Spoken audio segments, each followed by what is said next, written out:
Back to social structures on voting.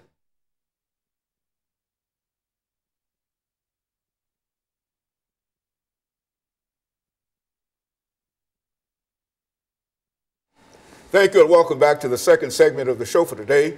We're talking to Dr. EKSanford from Tennessee State University, and he's talking about the impact of social structures on voting patterns, giving us quite a bit of information in reference to the importance of social structures and social institutions. And so, Dr. Sanford, let's see if we can pick up where we left off the last time, and just give you free rein to speak to some of the issues that we're dealing with this morning. Okay. I'm sure all of our audience, and every year, July the 4th, we always have a great celebration of the Declarations of Independence, where that quote was, "We with life, liberty, and the pursuit of happiness." And we all felt that we had that in 1776. But when you look at it historically, you're talking about 176 years of chattel enslavement up to that time of the Declaration of Independence. And when they talked about we the people, it didn't have anything to do with that group of people who were enslaved.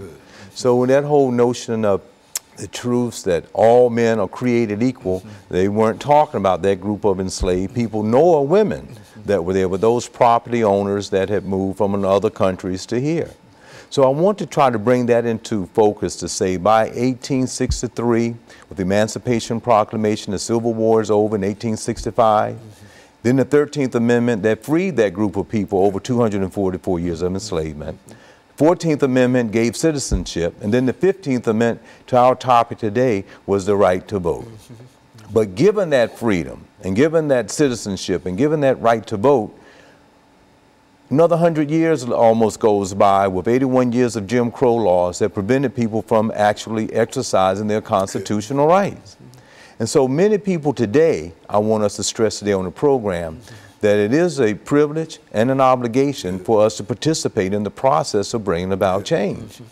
And we just so happen to be within a particular year of voting for the next president of the United States, as well as other people out the country. And it's important for everybody to be registered to vote and to vote. Because there were certain time periods where people had to fight. When Dr. Martin Luther King wrote one of his speeches in 1965, he said 100 years later, from 1865, with that constitutional right to vote, that people still did not have the right. So today we have to know that we have to be a part of that process and to do everything that we can do to go out and vote. Especially, Dr. Sanford, when you recognize that even though we do have the right to vote everywhere, that there are still conspiracies and people who are banding together in order to keep people from exercising the right to vote. Instead of trying to encourage people to vote, they are trying to keep people away from the suffrage. Oh yeah, absolutely. They're in certain areas, they've gotten very strategic in doing it by possibly bringing certain neighborhoods into other neighborhoods so they know if people do vote that their vote will not be a real count in the entire process, so that they cannot win that particular district. So that has been one of the strategic things that have been going on. And also, people just need to get fired up and wanting to vote as they turn 18 years old, 19 years old, and 20 years old. There could be a large amount of apathy that is within our culture. One of those social structures I talked about was mass media, postmodernist age of using and texting and Facebook, and you feel that you're connected that way and not connected to the society as a citizen. So we need to be very conscious and aware that we need to be educated, need parents to be involved, the institution of religion to be involved, so people will be aware and have the knowledge and the power to know they need to go and fulfill that obligation as well as that privilege. Because so many people struggled and died for the right to vote. And now, there have been many films that have been out there. If you're in undergraduate school or in history classes, you know of that struggle of people being discriminated against.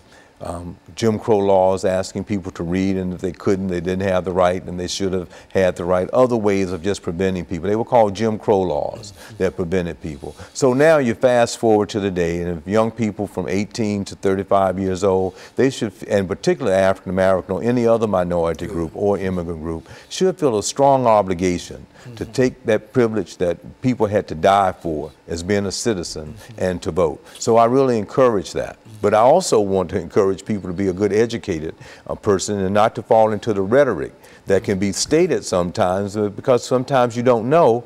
Educated people will use informed information to encourage people to vote a certain way. So we need to be very, very aware of what the issues are. What proposals are they putting on the table that are really going to help that community in a certain way? Who has the background and the experience of doing those things to be able to do it? Often I use the example